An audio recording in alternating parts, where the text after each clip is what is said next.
Hi guys, it's Professor Beda.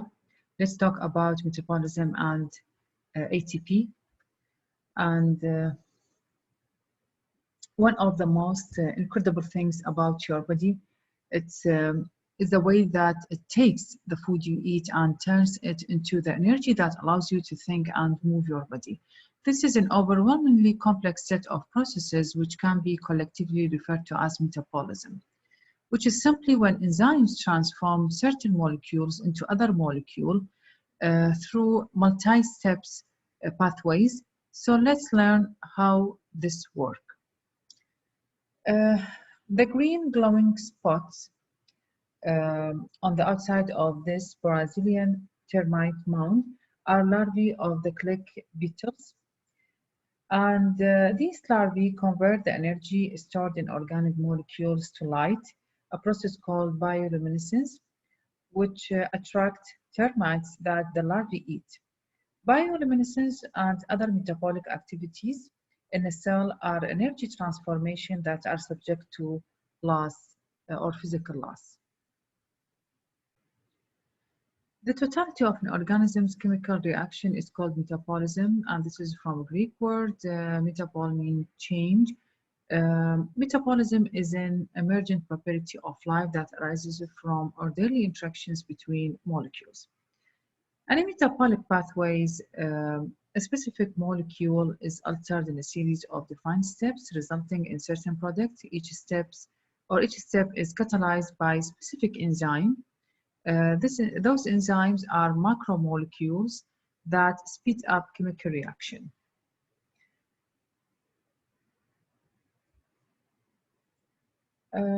Metabolism as a whole manages the material and energy resources of the cell. Some metabolic pathways release energy by breaking down complex molecules to simpler compounds. These degradative processes are called catabolic pathways or breakdown pathways. An example for this one or for catabolic pathways are one major catabolic pathway is cellular respiration, which will break down glucose and other organic fuel in the presence of oxygen to carbon dioxide and water. Pathways can have more than one starting molecules and/or product. Energy stored in the organic molecules becomes available to do work such as cellular repeating or membrane transport. Anabolic pathways, in contrast, consume energy to build complicated molecules from simpler ones. They are sometimes called biosynthetic pathways. Examples of anabolism are synthesis of amino acids from simpler molecules and synthesis of protein from amino acids. Catabolic and anabolic pathways are the downhill and uphill avenues of the metabolic landscape. Energy released from downhill reaction of catabolic pathway can be stored and then used to drive uphill reaction of catabolic pathways.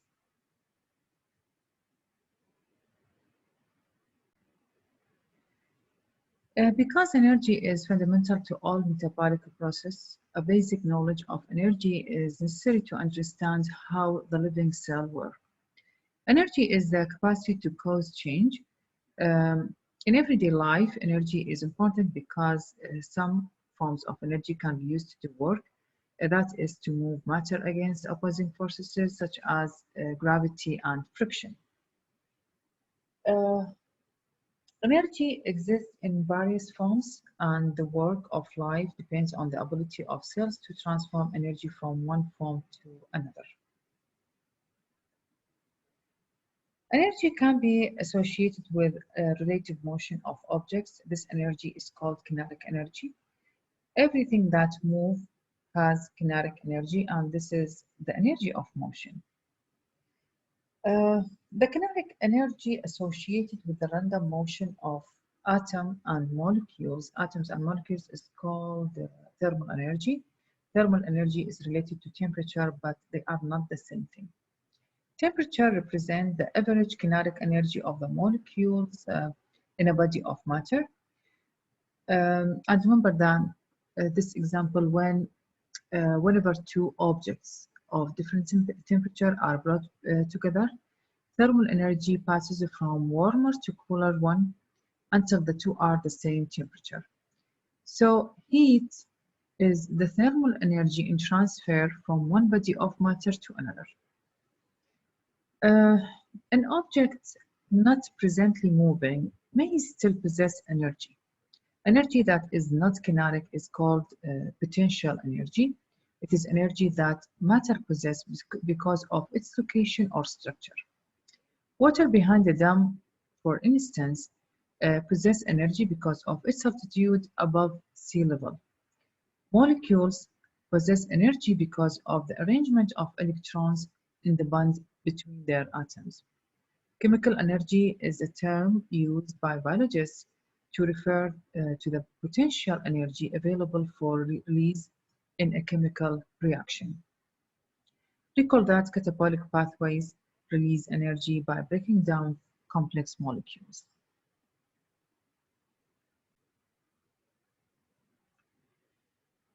Uh, how the energy converted from one form to another. Consider the woman climbing the ladder to the diving platform is releasing chemical energy from the food she ate and using some of that energy to perform the work of climbing. The kinetic energy of muscle movement is thus being transformed into potential energy due to her increasing height above the water. The man diving is converting his potential energy to kinetic energy, which is then transferred to the water as he enters it, resulting in splashing, noise, and increased movement of water molecules. A small amount of energy is lost as heat due to friction. Now, let's consider the original source of the organic food molecules that provided the necessary chemical energy for these divers to climb the steps. This chemical energy was itself derived from light energy absorbed by plants during photosynthesis. So organisms are energy transformers but not producers. Uh, the study of the energy transformation that occur in a collection of matter is called thermodynamics. Scientists use the word system to denote the matter under study. They refer to the rest of the universe, everything outside the system, as the surroundings. An isolated system, such as that approximated by liquid in a thermobaric, is unable to exchange their energy and matter with its surrounding, anything that is outside the thermobaric. So, in open system, energy and matter can be transferred between the system and its surroundings. Organisms are open systems, so all living things are all open systems because they absorb energy, for instance, light energy by plant or chemical energy in the form of organic molecules and release heat and metabolic waste products such as carbon dioxide to the surrounding. Two laws of thermodynamics govern energy transformation in organisms and all other collection of matter. According to the first law of thermodynamics, the energy of the universe is constant. Energy can be transferred and transformed, but it cannot be created or destroyed. The electric company doesn't make energy, but merely converts it to a form that is convenient for us to use. Uh, by converting sunlight to chemical energy, a plant acts as an energy transformer, not energy producer. Um, the brown bear in this image will convert the chemical energy of the organic molecule in its food to kinetic energy and other forms of energy as it carries out biological processes. So what's happened to this energy after it has performed work? The second law of thermodynamics helps to answer this question. Uh, if energy cannot be destroyed, why cannot organisms simply recycle their energy over and over again? It turns out that during every energy transfer or transformation, some energy is converted to thermal energy and released as heat, becoming unavailable to do work. Only small fraction of the chemical energy from the food that bear ate is transformed into the motion of the brown bear. Most is lost as heat, which dissipates rapidly through the surroundings. Keep in mind that uh, scientists use a quantity called entropy as a measure of molecular disorder or randomness. A consequence of the loss of usable energy as heat to the surrounding is that each energy transfer or transformation makes the universe more disordered. We are all familiar with the word disorder in the sense of messy room or rundown building. So we can now state the second law of thermodynamics. Every energy transfer or transformation increases the entropy of the universe. As the bear converts chemical energy to kinetic energy, uh, it's also increasing the disorder of its surrounding by producing heat and small molecules such as carbon dioxide. It exhales that are the breakdown of food. The concept of entropy helps us to understand why certain processes are energetically favorable and occur on their own. It turns out that if a given process by itself leads to an increase in entropy, that process can proceed without requiring an input of energy. Such a process is called spontaneous processes. They can happen quickly, such as an explosion, or slowly, such as the rusting of an older car over time. A process that on its own leads to a decrease in entropy is said to be non-spontaneous. It will happen only if energy is supplied. For instance, we know that water flows downhill spontaneously but moves uphill only with an input of energy, such as when a machine pumps the water against gravity. Some of that energy is inevitably lost as heat, increasing entropy in the surrounding. So usage of energy during a non-spontaneous process also leads to an increase in the entropy of the universe as a whole. The laws of thermodynamics that we've just explored apply to the universe as a whole. As a biologist, we want to understand the chemical reaction of life. For example, which reactions occur spontaneously and which ones require some input of energy from outside. But how can us know this without assessing the energy and entropy changes in the entire universe for each separate reaction? We call that the universe is really equivalent to the system plus the surroundings. And Professor Gibbs in 1878 defined a very useful reaction a function called the Gibbs free energy of the system without considering to its surrounding, symbolized by the letter G to the Professor Gibbs.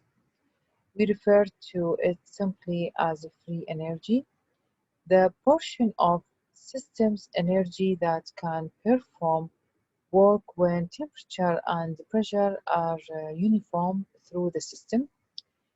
So as 11th cell, let's consider how we determine the free energy change that occur when a system changes.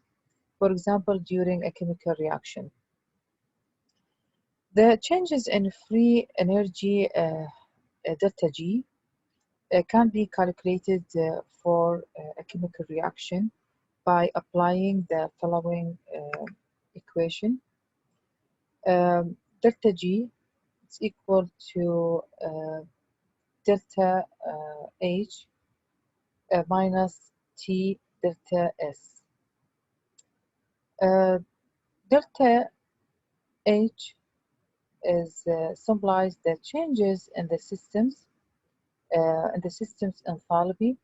Enthalpy in biological system equivalent to total energy, and delta S is the changes in the system's entropy, and T is the absolute temperature in Kelvin, which is equal to Celsius plus 273. So using chemical method, we can measure delta G for any reaction. The value depends on conditions such as pH, temperature, and concentration of reactants and products. Once we know delta G for process, we can use it to predict whether the process will be spontaneous, that is, whether energetically favorable and will occur without an input of energy. So when uh, that's its only process with a negative delta G are spontaneous. We can think of free energy as a measure of a system's instability, its tendency to change to more stable state. Any stable system, that means with higher G, higher free energy, tend to change in such a way that they become moved to more stable or lower G. For example, a diver on top of the platform uh, is less stable, more likely to fall than when floating in the water. A drop of concentrated dye is less stable, more likely to disappear than when the dye is spread randomly through the liquid. And a glucose molecule is less stable, more likely to break down than the simpler molecules into which it can be split. Unless something prevents um, prevent these processes, each of these systems will move toward greater stability. The divers falls, the solution becomes uniformly colored, and a glucose molecule is broken down into smaller molecules. Another term that describe a state of maximum stability is equilibrium, and we learn about it in chapter 2 in chemical reaction. At equilibrium, the forward and reverse reaction occurs at the same rate, and there is no further net change in the relative concentration of products and the reactant. For a system at equilibrium, G is at its lowest possible value in that system. Free energy increases when a reaction is somehow pushed away from equilibrium, perhaps by moving some of the products. We can think of equilibrium state as a free energy valley. Any change from the equilibrium position will have a positive delta G and will not be spontaneous for this reason. System never spontaneously move away from equilibrium because a system at equilibrium cannot spontaneously change. It can't do work. A process is spontaneous and can perform work only when it is moving toward equilibrium. All right, so now we are gonna take what we've learned and apply it to individual chemical reactions. We are going to talk about certain kinds of chemical reactions and how they either release energy or they use energy. So the first kind of chemical reaction we are going to look at is called exergonic reaction. An exergonic reaction is going to proceed with a net release of free. It is spontaneous and it is energetically favorable. Um, on y-axis here we have our free energy, and on axis x-axis we are going to have time, or you can also say progress of reaction in this direction. So if we are looking at an exergonic reaction, we are going to start out with reactant. In this reaction, we have the reactant here. They have a lot of energy, right? A lot of this potential or chemical energy. So these are our reactants. Um, we are going to show progress of the reaction. So here we have the product. The end, we end up with the products. The products or the reactant convert to product through the chemical reaction. You will notice that the products have less free energy than the reactant that we start out with. Uh, if you recall, right when we are talking about the laws of thermodynamics, the first law of thermodynamics states that you cannot create or destroy energy just moving around. So if the reactant that we are start out with have this much of free energy, and the products that we are end up um, have only this much of free energy, that means that we lost some of free energy. That's right. And that free energy gets released during the reaction. So this difference in energy where we started and we end up, right, that is actually our delta G, the free energy, the release free energy. This is our change in free energy. Another way to think of delta G, change in free energy, you take the G uh, or the energy of your products, subtract from its from the G of your reactant. That means delta G or the free energy equal to the G of products minus the G of reactant. I'm going to use arbitrary units. Okay, let's say the reactant um, had 5 units of energy, and the products ended up with only 2 of energy. Let's do the math. So G of our product have 2 units of energy. From that, we are gonna to subtract the G of the reactant, which was 5 units, and so our delta G in that case, if we do the math, it's 5 2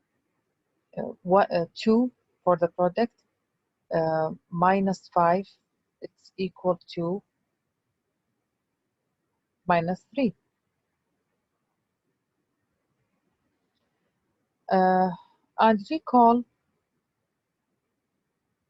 minus 2, yeah, minus 5 is equal to 3. And recall earlier we talked about how those reaction or processes that have a negative delta G are spontaneous, while exergonic reaction are going to be spontaneous. They release free energy, and some of that energy that gets released contributes to the entropy of the universe. One of those criteria that we mentioned for spontaneous reaction. All right, so endergonic reactions are going to be the direct opposite of that. So for exergonic reaction, you are going to be starting with a reactant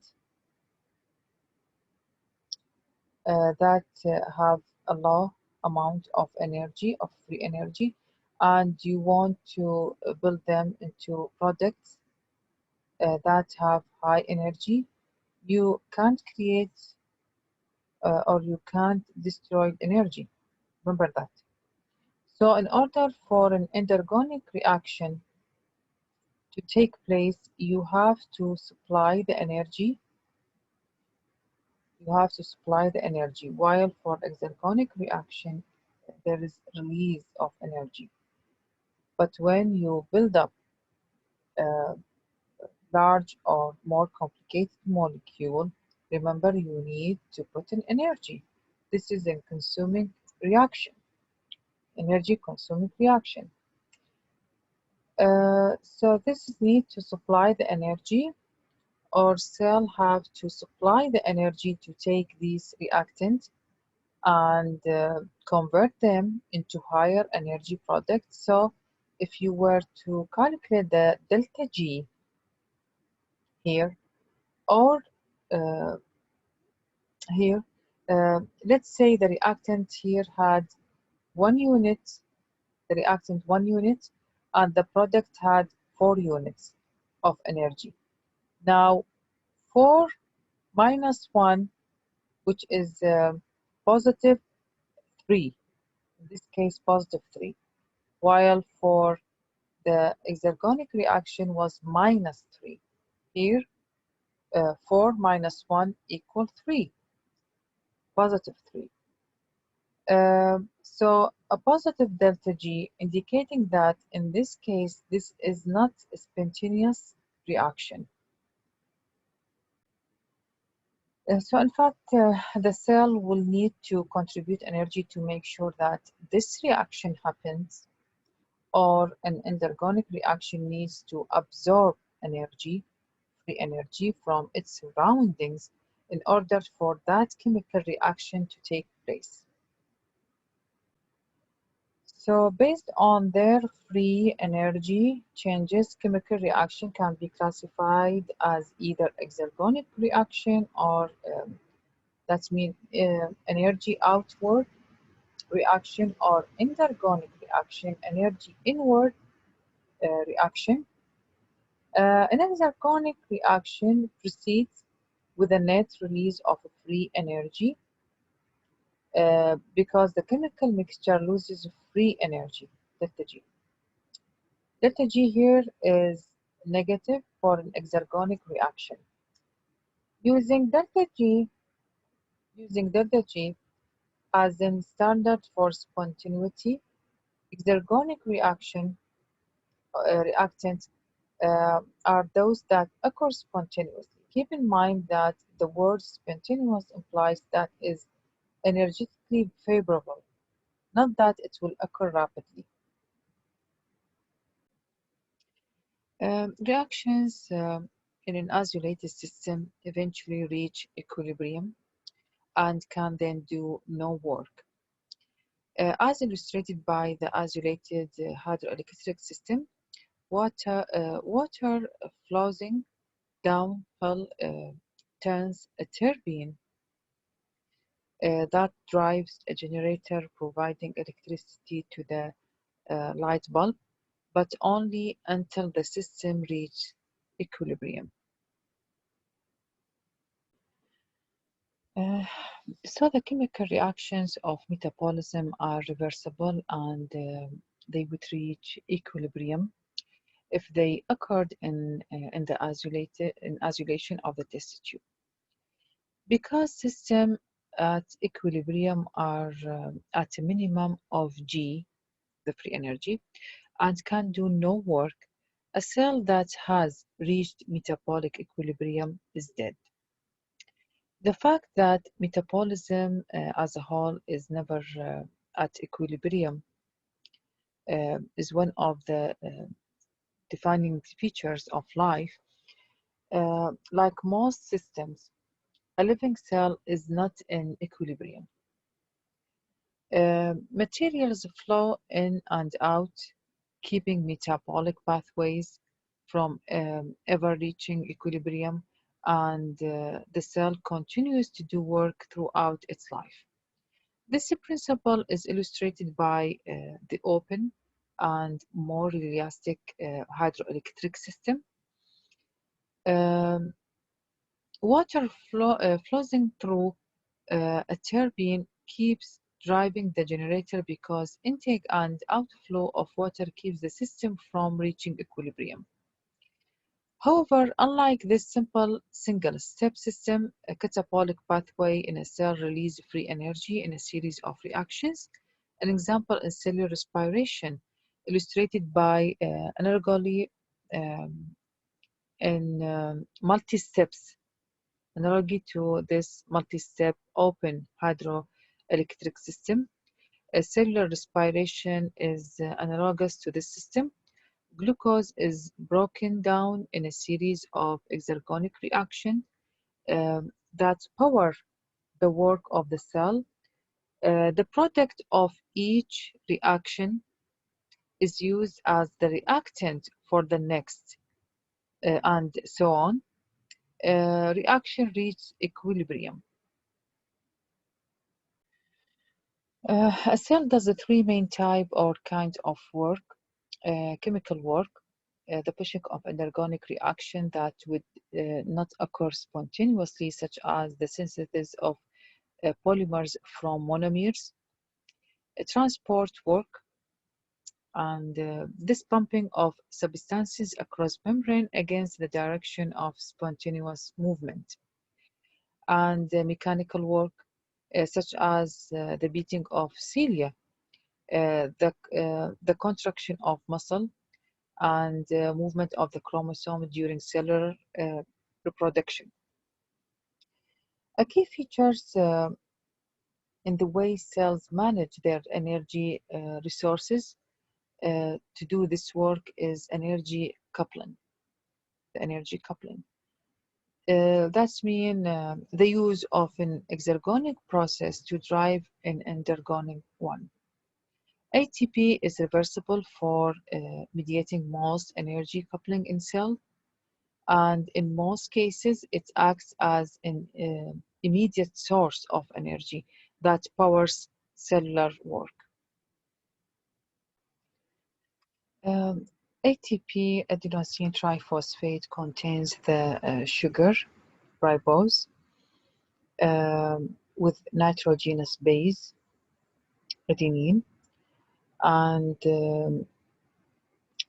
the chain of three phosphate groups. Those the triphosphate bonded to it.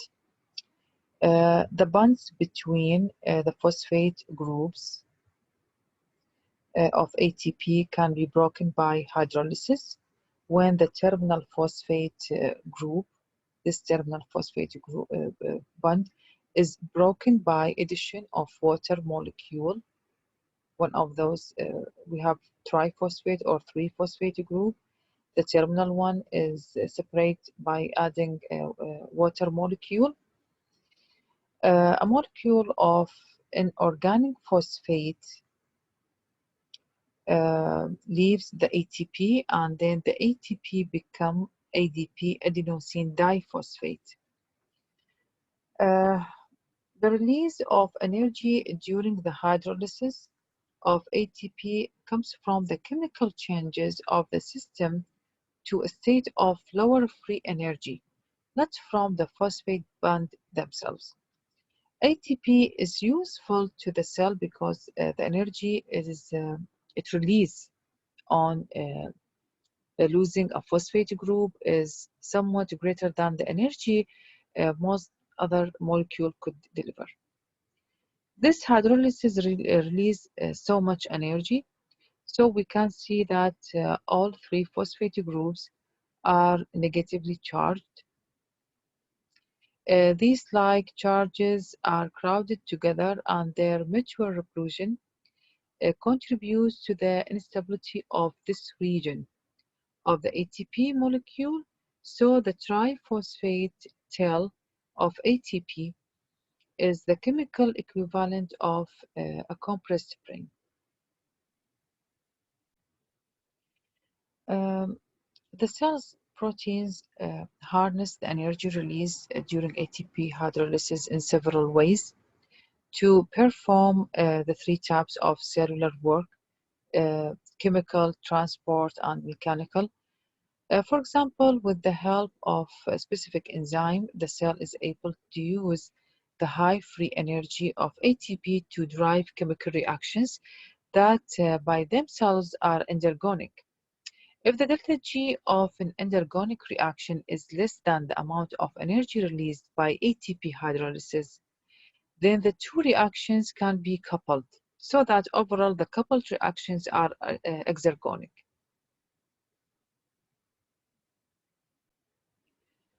ATP drivers endergonic reaction by phosphorylation, the transfer of a phosphate group from ATP to some other molecule, such as the reactant. The recipient molecule with the phosphate group covalently bonded to it is then called a phosphorylated intermediate. The key to coupling exergonic and endergonic reactions is the formation of this phosphorylated intermediate, which is more reactive, less stable, with more free energy than original unphosphorylated molecules. In this example, the exergonic process of ATP hydrolysis drives an endergonic process, synthesis of the amino acid glutamine. Glutamic acid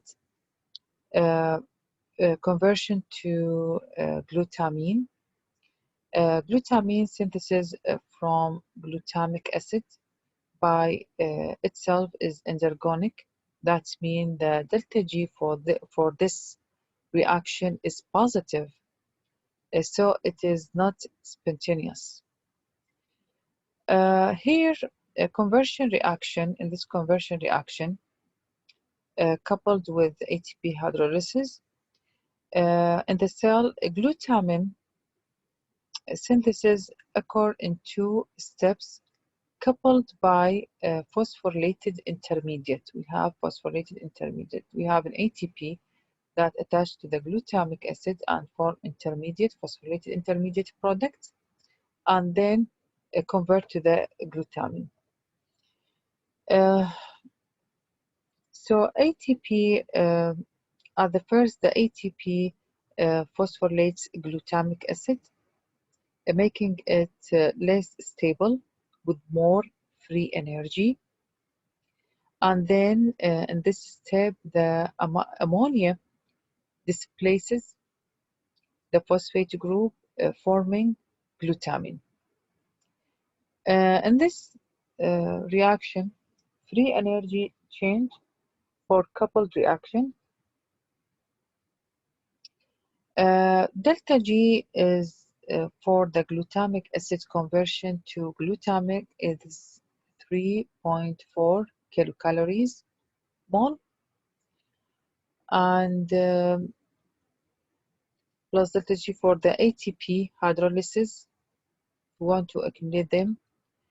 We have the delta G of ATP is minus 7.3 kilocalories per mole.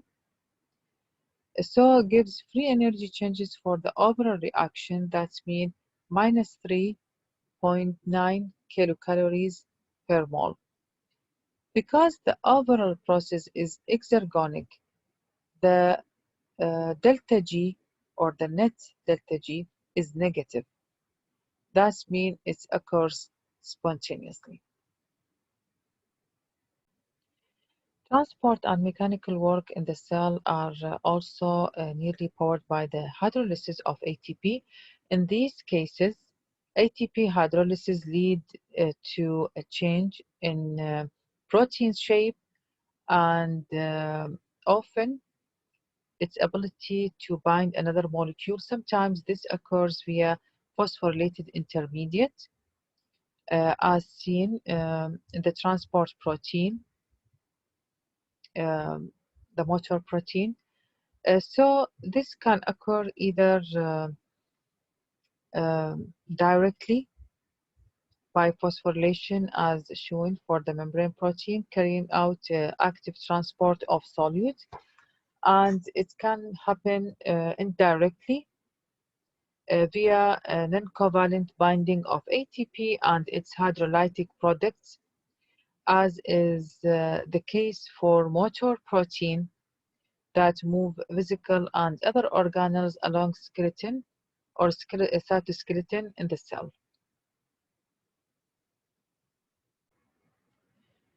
An organism at work uses ATP continuously, but ATP is renewable sources that can be regenerated by addition of phosphate to adenosine diphosphate and form ATP. The free energy required to phosphorylated ADP comes from exergonic breakdown reaction or catabolic pathways in the cell, and this is from the exergonic. And this shuttling of an organic phosphate and energy is called the ATP cycle, and it couples the cell's energy yielding exergonic reaction process to the energy. So energy released by breakdown reactions or catabolic reaction in the cell is used to phosphorylate ADP uh, and then regenerating ATP, and then chemical potential energy stored in ATP drives most cellular work. Okay, so the ATP cycle uh, proceeds at an antagonistic space, and a working muscle cell recycles its entire pool of ATP in less than a minute. That turnover represents 10 million molecules of ATP consumed and regenerated per second per cell. Since ATP formation from ADP and phosphate group is not spontaneous, that means free energy must be spent to make it occur. Catabolic or exergonic reaction, especially cell respiration, provide the energy for the endergonic process of making ATP. Plants also use light energy to produce ATP.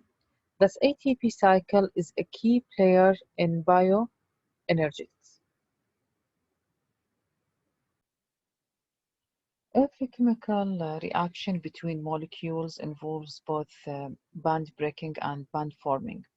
For example, the hydrolysis of sucrose involves breaking the bond between glucose and fructose and one of the bonds of a water molecule and then forming two new bonds. The initial energy for starting a reaction is known as free energy of activation or activation energy and abbreviated as E sub A.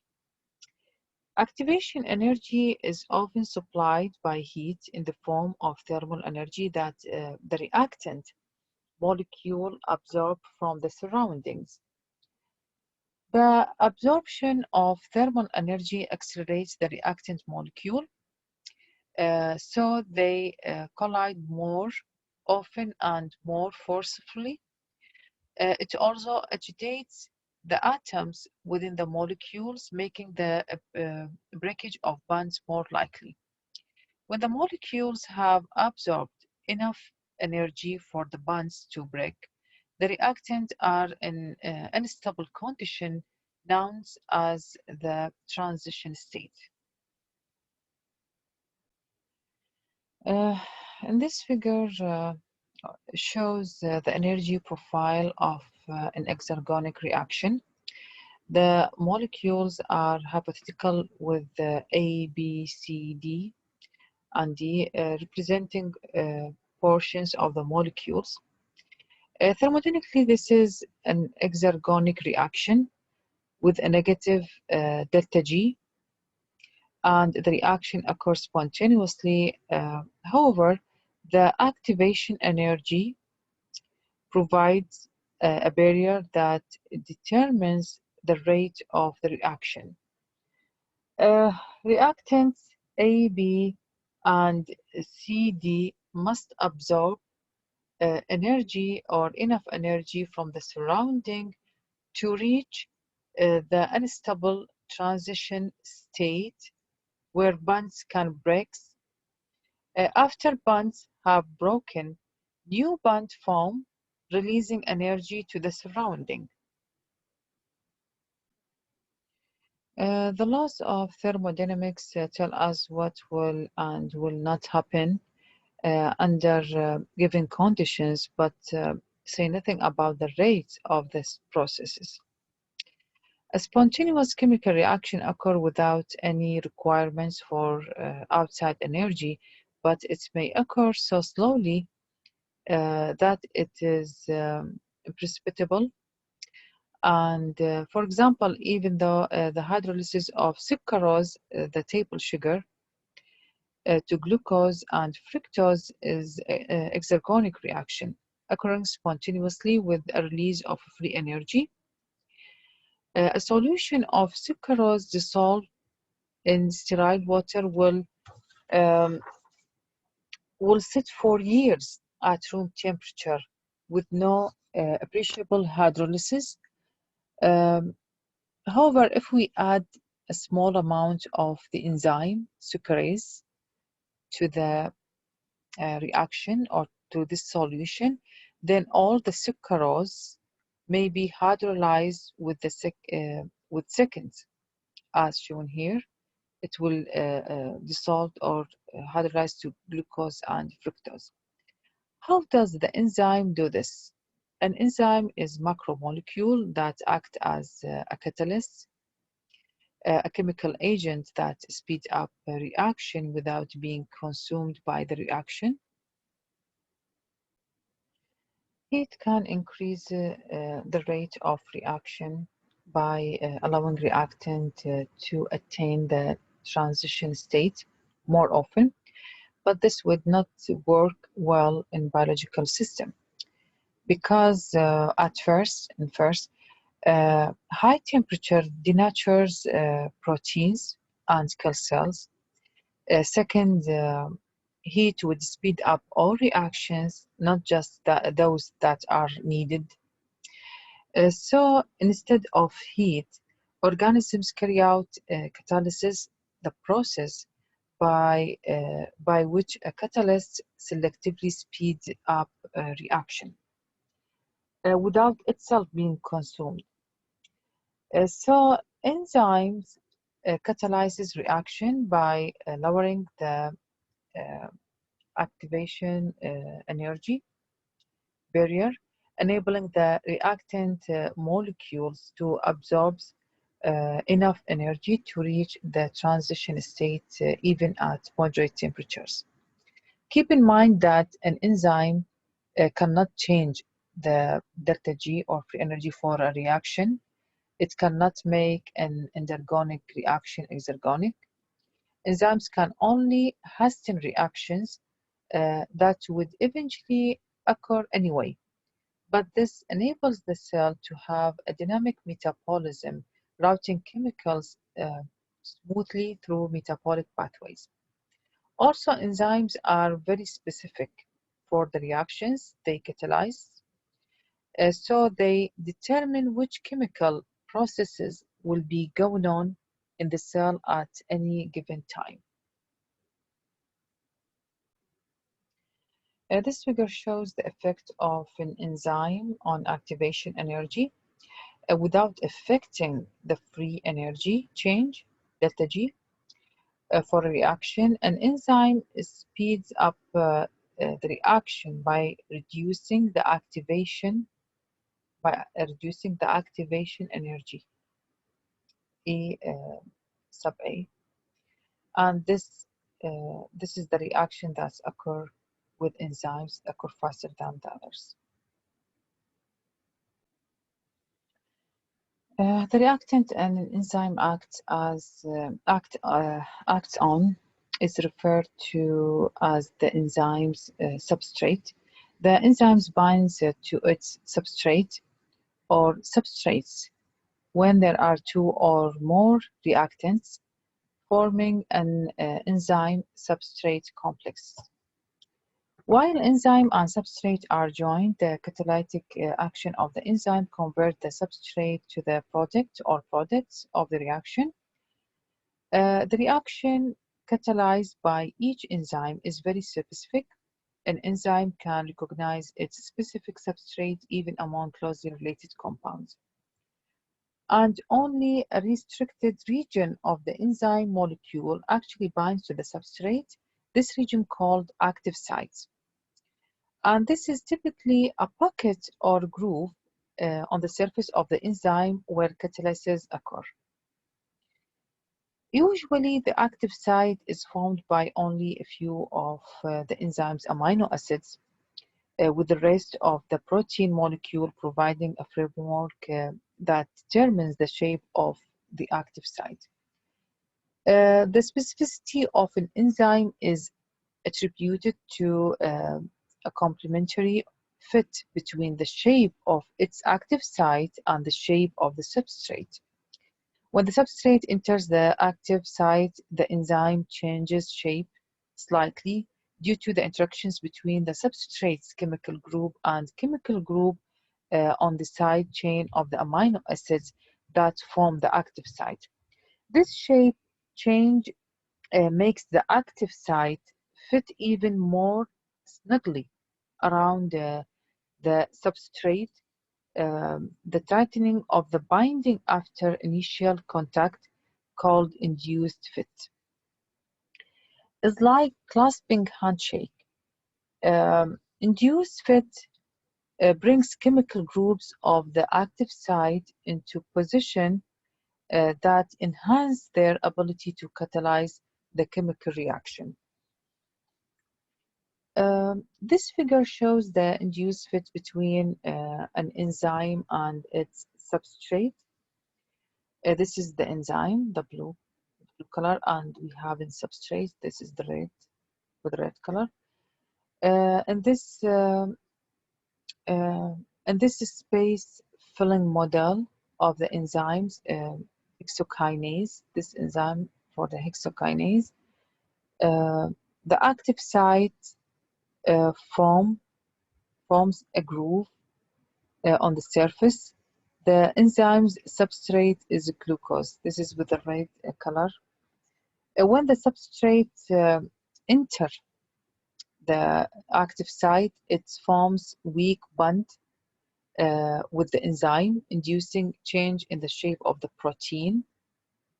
This change allows additional weak bonds to form, causing the active site to enfold the substrate and hold it in place. In most enzymatic reactions, the substrate is held in the active site by so-called weak interactions, such as hydrogen bonds and ionic bonds. Enzymes use a variety of mechanisms that lower activation energy and speed up a reaction. And those include orienting substrate correctly, straining substrate bands, providing a favorable micro environment, and covalently binding to the substrate.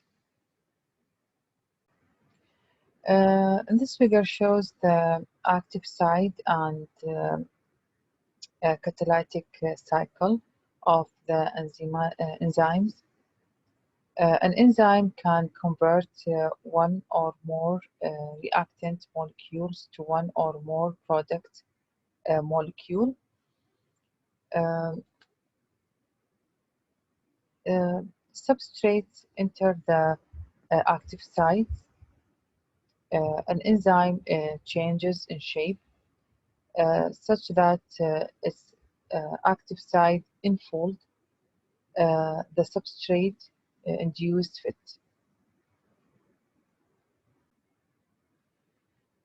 Uh, so substrates are held in active site by weak interactions such as hydrogen bonds and ionic bonds. And the active site lowers the activation energy and speed up the reaction. And then the substrates are converted to products. Here they release the products, and then the products are released.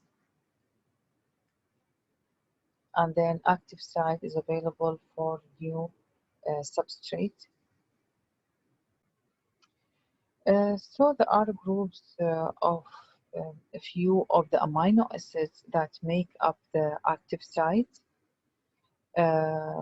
catalyze the conversion of substrate to the products, and the product departs from the active site. The enzyme is then free to take another substrate molecules into its active site. The active, the entire cycle happens so fast that a single enzyme molecule typically acts as in about 1,000 substrate molecule per second. Enzymes uh, emerge from the reaction in their original form. Therefore, very small amounts of enzyme can have a huge metabolic impact by functioning over and over again in a catalytic cycle. The activity of enzyme is affected by general environmental factors such as temperature and pH. It can also be affected by chemicals that specifically influence that enzyme.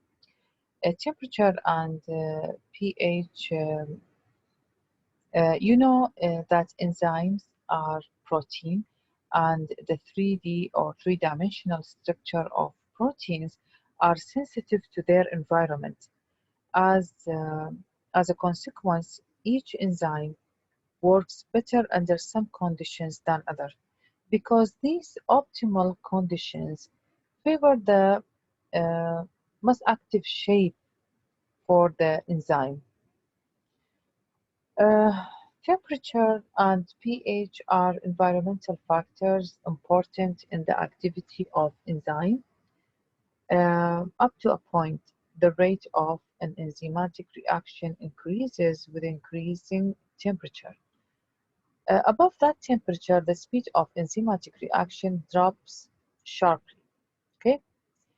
The thermal agitation of enzyme molecule disrupts the hydrogen bonds and ionic bonds and other weak bond or interactions that stabilize the active shape of the enzyme, and the protein molecules eventually denatures. So each enzyme has an optimal temperature at which its reaction rate is greatest. Just as each enzyme has an optimal temperature, it also has a pH at which it is most active. Uh, the optimal pH values for most enzymes fall in the range of pH 6 to 8.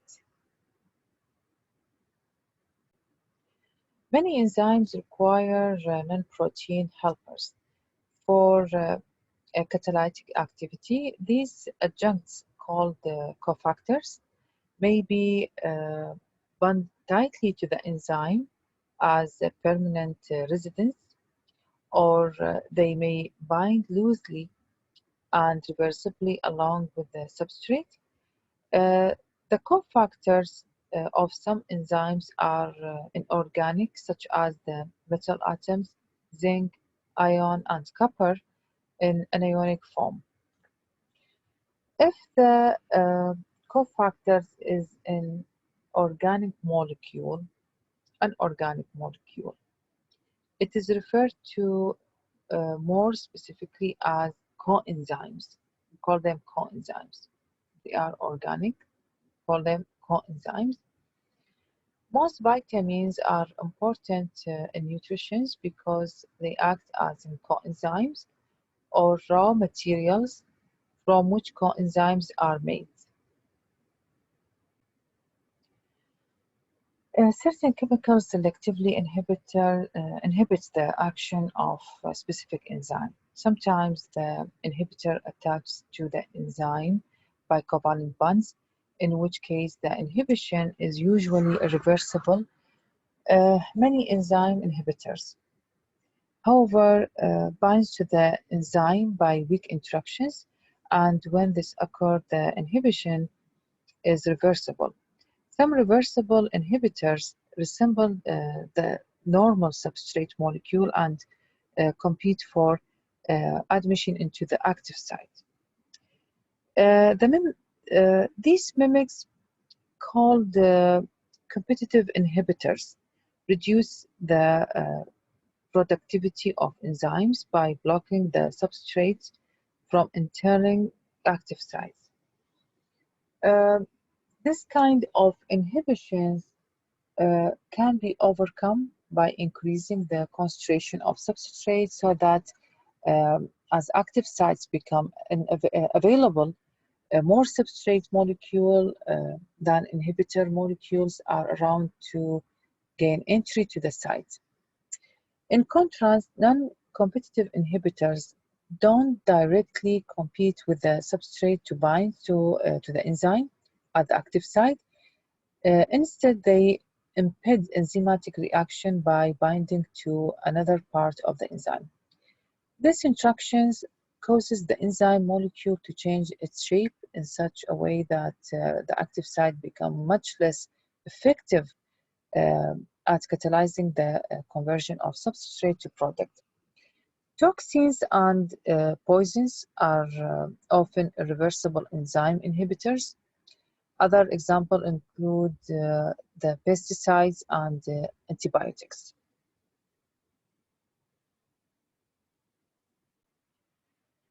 Chemical chaos would result if a cell's metabolic pathway were not tightly regulated.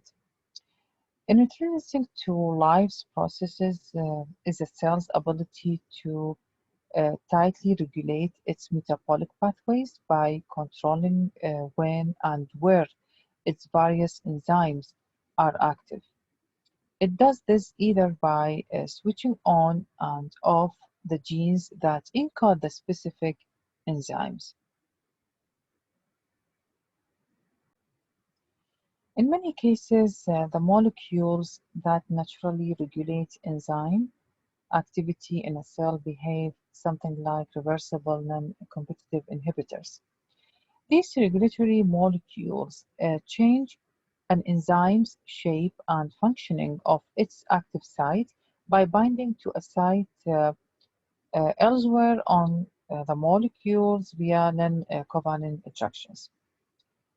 So, allosteric regulation is the term used to describe any case in which a protein's function at one site is affected by the binding of a regulatory molecule to a separate site. It may result in either inhibition or stimulation of enzymes activity. In feedback inhibition, this is a common mode of metabolic control called feedback inhibition, in which a metabolic pathway is halted by the inhibitory binding of its end products to an enzyme that acts early in the pathway. This figure shows an example of feedback inhibition operating an anabolic pathway. Subcells use this five-step pathway to synthesize the amino acid isoleucine from threonine, another amino acid. As isoleucine accumulates the end product, it slows down its own synthesis by allosterically inhibiting the enzyme for the first step of the pathway. Feedback inhibition thereby prevents the cell from making more isoleucine than is necessary and thus wasting chemical resources. The cell is compartmentalized and cellular structures help bring order to metabolic pathways. In some cases, a team of enzymes for several steps of a metabolic pathway are assembled into multi-enzyme complex. The arrangement facilitates the sequence of reactions, with the product from the first enzyme becoming the substrate for an adjacent enzyme in the complex, and so on, until the end product is released. Some enzymes and enzyme complexes have fixed location within the cell and act as structural complexes, have fixed location within the cell and act as structural component of the particular membrane.